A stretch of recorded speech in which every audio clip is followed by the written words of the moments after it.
7장 1절부터 5절에서 시작돼서 끝으로 나온 이 6절은 앞에 있는 5절에 대한 정리 아니겠어요? 최종적인 결론이겠죠. 즉 외식하는 자들, 다시 오늘 본문으로 가서 보시면요. 외식하는 자들이 나왔죠. 바로 위에 절 5절에서. 그들은 누구예요? 또 앞에 그러면 눈에 들보가 있는 자들이었네요.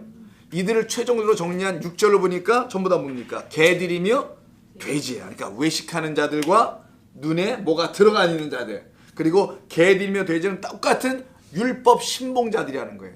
그저 그냥 수고를 아낌없이 다하여 하나님 앞에서 뭔가 나 했다라는 하루의 삶의 뿌듯함이 있어야만이 잠자리에 누워서 하나님께 감사의 기도 정도 드리고 하나님 앞에서 뭔가 수고의 열매로 드리고 싶은 자들이죠. 그게 바로 개들 수준, 그게 되새김질 하지 못하여 겉으로만 취하고만 자들입니다. 하나님의 말씀을 여전히 은혜와 진리로 듣지 못하고 자기들의 인간 생각, 사람의 마음으로 판단하여 그것을 덥석 물어버려. 그래서 개와 돼지들이 그렇게 그냥 뭔가 던져주면 덥석 물어버리고 말지 않습니까? 단숨에 해치워 먹어버리죠. 그래서 그 하나님의 말씀이 거룩한 것이며 진주드림을 깨닫지 못하여 그냥 보이는 껍데기 것으로 취하고 자신들의 행위의 삶으로 입증해 보이려는 자들을 개들과 돼지라고 하는 거예요. 그래서 옛날 우리 어르신들이 개 돼지만 못한 이렇게 말 쓰죠. 진리야 진리. 어떻게 그런 말들 하실 줄 알까? 그쵸? 저희 개 돼지만도 못한 인간들 이렇게 아시죠? 인간 같지 않은 것들 놓고는. 그러니까 짐승된 수준의 사람을 놓고 우리 조상들이 일찍이 개 돼지를 언급했어요. 어머 세상에. 그래서 경찰들을 다 개 돼지로 또 말하더라고요. 보니까. 난 그 이유는 몰라. 왜 이렇게 됐는지. 아유, 나 그것까지 나 자신 없어. 그 설명하기는. 자, 이때 우리 거룩한 것을 볼까? 7장 6절에 있는 도대체 거룩한 것이란 단수로 썼다고 했죠. 그러면 한 존재에게 말하는 거겠네요. 누굴까요? 구약에서는 여호와 하나님일 거고 신약에서는 당근 예수 그리스도밖에 없어요. 그래서 단수로 쓴 겁니다. 말씀으로 오신 하나님, 그분만 누구라는 거예요? 거룩하다라는 겁니다. 하나님은 여호와 하나님은 말씀이시잖아요. 또 말씀으로부터 나온 그 말씀으로 우리에게 오신 분도 또 여호와 하나님이시니 그 예수 그리스도이시니 결국 이 두 분만 거룩하다는 것이죠. 그러면 거룩하다는 것이 무엇이길래 여호와 하나님과 예수님께만 그 말 거룩하다는 하기오스입니다. 이 하기오스라는 단어가 적용된 것인가? 하기오스. 이 단어가 이분들에게만 왜 적용된 거가? 분들이라고 하니까 좀 그러네. 이 존재들이죠. 하나님이니까 이분들에게만 적용된 것인가? 이사야 30장. 구약에서 하나 보고 신약에서 하나 볼게요. 이사야 30장. 그냥 뭐 어디든 펼쳐도 나오는 거겠지만 그냥 이사야서로 볼게요. 구약의 복음이라고 하는 이사야 30장 12절. 1002페이지. 1000페이지쯤에 가시면 30장이 있어요. 1002페이지. 구약의 1000페이지. 1002페이지 이사야 30장 12절. 이러므로 라고 시작하죠. 자, 이러므로 이스라엘의 거룩하신 이가 라고 하네요. 이스라엘의 거룩하신 이 단수입니다. 이같이 말씀하시되 너희가 이 말을 업신여기고 하나님의 말씀을 압박과 허망을 믿어 그것을 의지하니 이 죄악이 너희에게 마치 무너지려고 터진 담이 불쑥 나와 순식간에 무너진 것 같게 되리라. 요 말씀하시죠. 요때 그 말씀을 무시한 자들이네요. 그 말씀을 무시한 그들에게 말씀을 주십니다. 이게 경고의 메시지로 그분의 이름을 거룩하시니 하나님이라고 하는 겁니다. 그러니까 거룩하시니 이 말씀 속에는 말씀이 좀 담겨 있어요. 거룩하다는 말 속에는. 자, 요한복음 6장. 신약성경 한 군데 많이 있지만 6장의 걸로. 요한복음 6장 하면 오병이어죠. 그때 60절부터 오병이어로 말미암아 살아난 자들, 그 양식 먹고 살아난 자들을 영생을 얻었다고 하는 거죠. 그 말씀이 기록된 것이 60절 이하입니다. 제자 중 여럿이 이 말씀을 들어요. 오병이어의 말씀을 풀어 설명하신 것을 들었어요. 그랬더니 어떻게 합니까? 옳거니 진리야 라고 하지 않더라는 거예요. 어떻게 합니까? 반응이. 이 말씀은 어렵도다. 왜 어려웠을까요? 사람의 생각이 죽지 않아서 어려운 거예요. 사람의 마음으로 그걸 들어버리려고 하니까 이게 인생사하고 맞아떨어지가 않아. 이 복음이 하나도. 전부 다 반대야. 그렇지 않습니까? 성경에서 가난한 자가 그 가난한 자가 아니란 말이에요. 성경에서 구제하라는 것이 그 구제하라는 게 아니란 말이에요. 전부 다 반대야. 그러니까 이걸 자기들의 인간의 마음과 자기의 경험으로 읽어내려고 하니, 드러내려고 하니 어려운 거야. 깨닫지 못한다는 의미에서 어렵다라는 거예요. 그 말 자체가 뭐 어렵겠어요. 빵이라는 단어를 몰라요. 떡을 몰라요. 둘을 모르겠습니까? 아니란 말이에요. 그 말의 뜻을 이해할 수가 없는 거야. 그래서 이들이 뭐냐면 어렵도다 누가 들을 수 있느냐 하면서 결론이 뭡니까? 예수께서 스스로 제자들이 이 말씀하여 수군거리는 줄 아시고 이르시되 이 말이 너희에게 걸림이 되느냐? 예수 당신 진리로 이 땅에 오신 분이 사실은 걸림이 돼 전부 다 넘어지더라는 거예요. 넘어지는 게 정상입니다. 안 넘어지려고 그냥 행위로 뭔가를 보여주려고 하는 자가 진짜 넘어진 자고, 예수의 말에 전부 다 넘어져야 되는 거예요. 깨달아 알지 못하는 게 정상입니다. 거기서부터 시작하는 거죠. 우리는 모르는 거예요. 처음부터가. 자, 그러면서 하시는 말씀이, 그러면 너희는 인자가 이전에 있던 곳으로 올라가야 하는 것을 본다면 어떻게 하겠느냐 하시죠. 이 말씀하죠. 그러면서 살리는 것은 영이니 육은 무익하니라. 내가 너희에게 이른 말 레마는 영 푸뉴마며 생명 조회이니라. 그러나 너희 중에 믿지 않은 자들이 있느니라. 이거를 그렇게 깨닫는 자가 없다라는 거예요. 너희 인간의 마음으로 믿는 자들은 많이 있는데 그걸 하나님의 마음으로 얻어서 그걸 이해하는 자들은, 깨닫는 자들은 없다라는 게 믿음이 없다라는 얘기를 하는 거예요. 이는 예수께서 믿지 않은 자들이 누구며 자기를 팔 자가 누구인지를 처음부터 아심이라. 또 이르시되 그러므로 전에 너희에게 말하기를 내 아버지께서 오게 하여 주지 아니하시면 누구이든지 내게 올 수가 없다. 하나님께서 하시는 것이다. 너의 마음을 죽이고 생각을 죽이고 그렇고 죽고서 나에게 올 수 있는 것은 그거밖에 없다. 그때부터 제자 중에서 많은 사람들이 어떻게 합니까? 반응이 할렐루야 믿겠습니다 하나요? 떠나가고 해요. 곧바로 반응이 뭐냐면 죄다 떠나가기 시작해. 떠나가고 다시 그와 함께 다니지 아니하더라. 여러분 혹시 주변에 여러분을 떠나고서 다시 여러분과 함께 다니지 않는 분들이 있습니까? 그분들의 입장에서도 여러분이 그분의 대상일 수 있어요. 그것도 좀 생각할 필요가 있습니다. 자, 그러니까 깨달아 알아들어야 되는 그런 말을 들으면서 예수께서 12제자에게 이르시되 뭐라 합니까? 니그도 갈 거요? 이렇게 물어보세요. 적나라하게 너희도 가려느냐? 이렇게 말씀하십니다. 움찔하죠. 그러니까 이렇게 직접 들으면 안 가겠다고 또 일본으로 베드로가 또 당연히 얘기했죠. 시몬 베드로가 대답하여 이르되 주여 영생의 말씀이 주께 있사오니 우리가 누구에게로 가리까? 자, 이 거룩하신 이에 대한 이야기를 하는 겁니다. 지금 거룩한 것, 그분을 놓고 말하는 걸 영생의 말씀을 가진 자라고 얘기하는 거, 그걸 놓치면 안 됩니다. 우리가 뭘 얘기하는지를. 우리가 주는 하나님의 거룩한 자이심을 믿고 알았습나이다. 자, 그러면 지금 68절과 69절을 통해서 알게 된 게 뭡니까? 거룩하신 자가 누구라는 걸 잠깐만 보여주는 것이죠. 그분들은 다 누구라는 거예요? 말씀 가진 자들이라는 거예요. 성경에서 거룩한 것은 거룩한 짓을 하는 게 거룩한 게 아니고 영생의 말씀, 생명의 말씀, 진리라는 그 말씀을 깨달아 되새김질하고 갈라져서 안 자들, 이들을 갖다가 하나님은 거룩한 것 당신을 중심으로 해서 내 말을 깨달은 내 마음을 가진 자들, 그 믿음 있는 자들, 그들을 내가 거룩한 것들, 정한 것들, 깨끗한 것들이라고 내가 말하겠다. 이겁니다.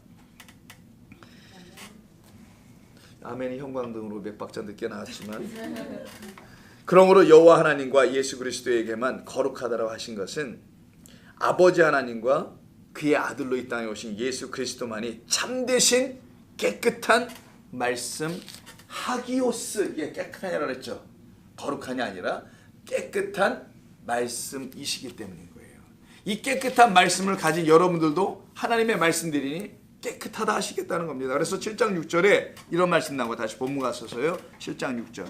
거룩한 것을 개에게 주지 말며라고 하죠. 이때 거룩한 것이 관계대명사, 이거 영어 시간 아닌데 관계대명사 to, 히라브로 토 하기오스, 여기 나와 있는 하기오스, 거룩한 것 이렇게 써 있어요. 거룩한 것은 토 하기오스입니다.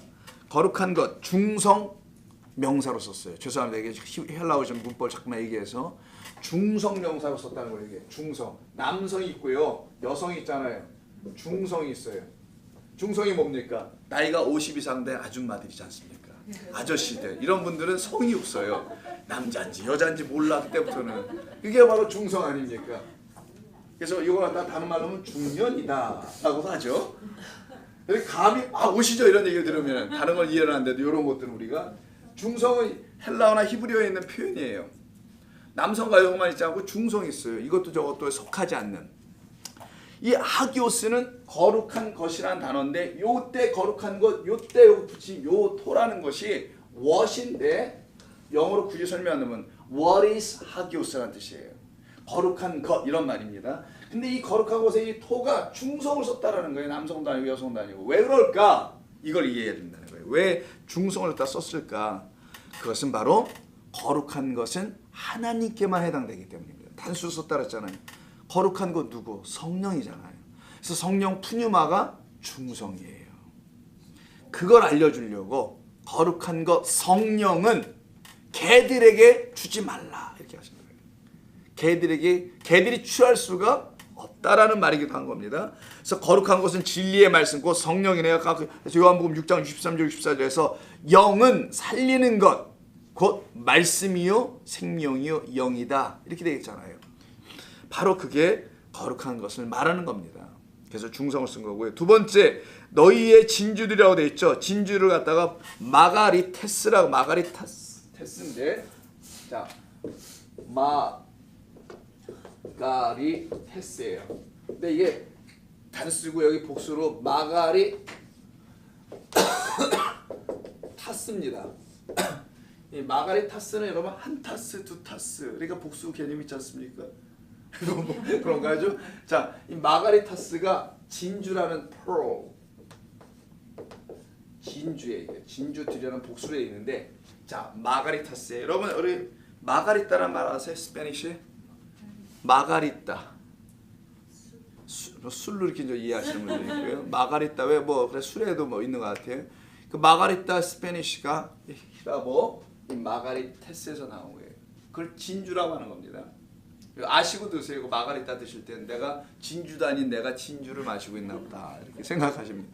자, 이게 마가리따 거기서 나온 거예요. 스페니쉬. 마가리따 노래도 있잖아요. 옛날에 한번 유행했죠. 뭐 이렇게 뭐 춤추는 마가리따 뭐 아십니까? 혹시 1995, 6년 정도에 제가 보스턴에서 공부하고 있을 때 뭐 속회 갔더니만 그 속회 성도님들이 예배가 끝난 다음에 전부 다 집 앞에서는 일렬로 두열로 서서 뭐 마가리따라는 걸 틀어놓고 막 이러다가 문화 충격을 때 많이 입었습니다.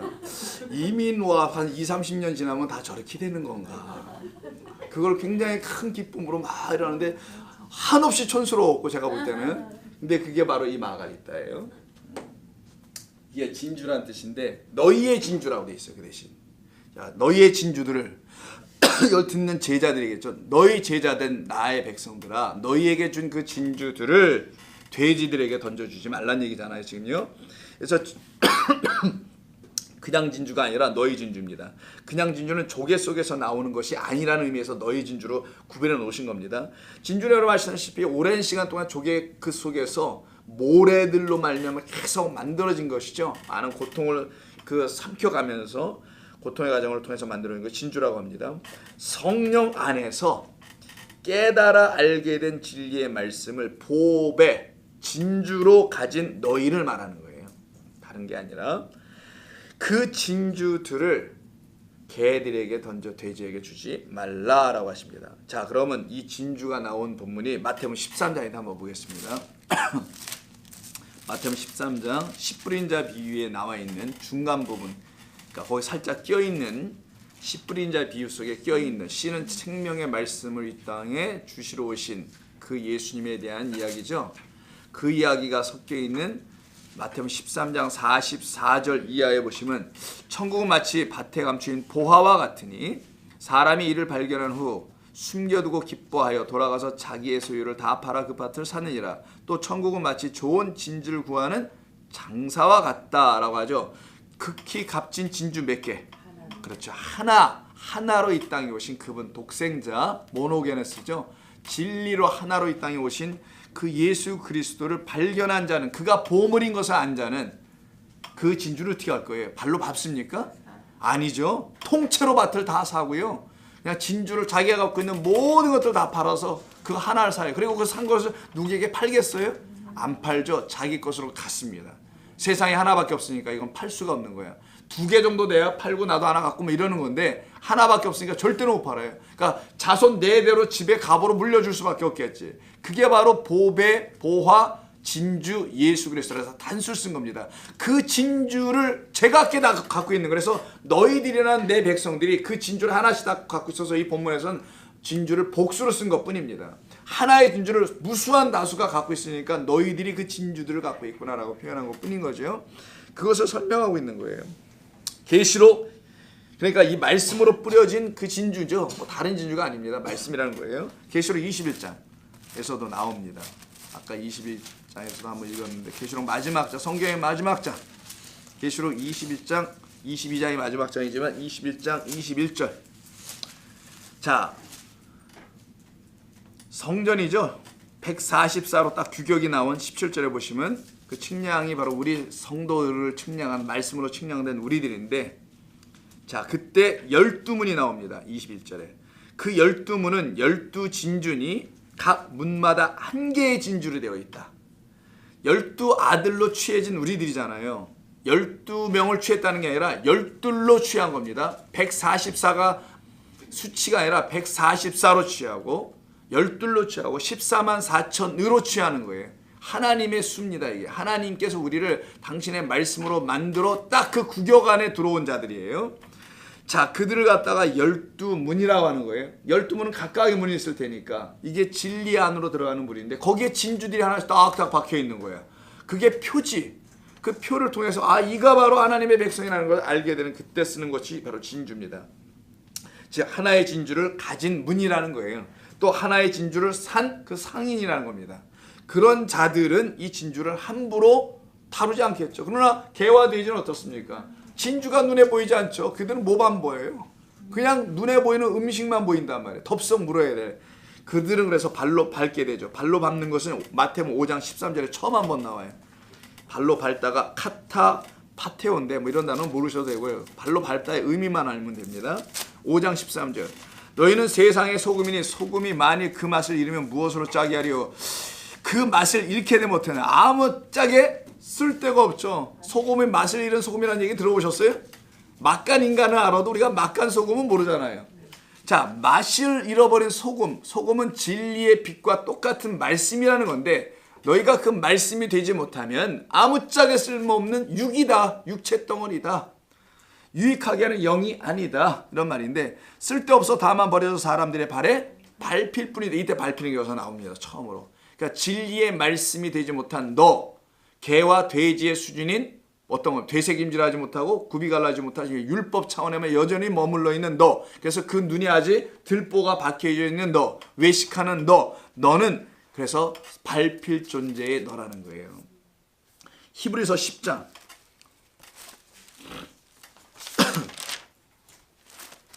이제 끝나갑니다. 히브리서 10장 29절 10장 29절 하물며 하나님의 아들을 짓밟고 자기를 거룩하게 한 언약의 피를 부정한 것으로 여기고 은혜의 성령을 욕되게 하는 자가 당연히 받을 형벌은 얼마나 더 무겁겠느냐. 이들이 누굽니까? 이게 26절을 보세요. 그 위에 이들에 대한 이야기. 우리가 진리를 아는 지식을 받은 후 짐짓 죄를 범한 자 다시는 속지 않은 제사가 없다. 진리를 지식으로 깨달아 새로운 지식이죠. 그걸 갖지 못한 자들이 하나님의 아들을 진리를 짓밟죠. 아까 그 수족을 찌른다고 돼 있지 않습니까? 자기를 거룩하게 한 그 언약의 표를 부정한 것으로 여기는 자들. 이런 자들이 바로 율법 찬에 머물러 있는 자들이라고 성경이 계속 반복해서 얘기하는 것이에요. 이들이 바로 짓밟는 자들. 7장 6절을 본문에서 또 어떻게 합니까? 돌이켜서 너희를 찢을 것이다 하죠. 이 레구민이라고 하는데 레구무이 이들은 마태복음 9장에 나옵니다. 마태복음 9장 한번 보세요. 7장에서 2장을 더 가시면 9장이 나오는데 9장에서 포도주에 대한 이야기가 나오는 데가 있어요. 17절 이하. 여기서 이 찢어진다는 말이 나오죠. 뭐 잘못해서 찢어지잖아 그때. 17절 이하 마태복음 9장 새 포도주를 낡은 가죽 부대에 넣지 아니하나니 지혜로운 자면 그렇게 하면 부대가 터져. 이 터져가 있죠. 요게 찢어지는 거예요. 터져 포도주도 쏟아지고 부대도 버리게 됩니다. 새 포도주는 그래서 어디다 넣으라 합니까? 새 부대에 넣어야 둘이 다 보존되리라. 새 포도주 예수 그리스도입니다. 그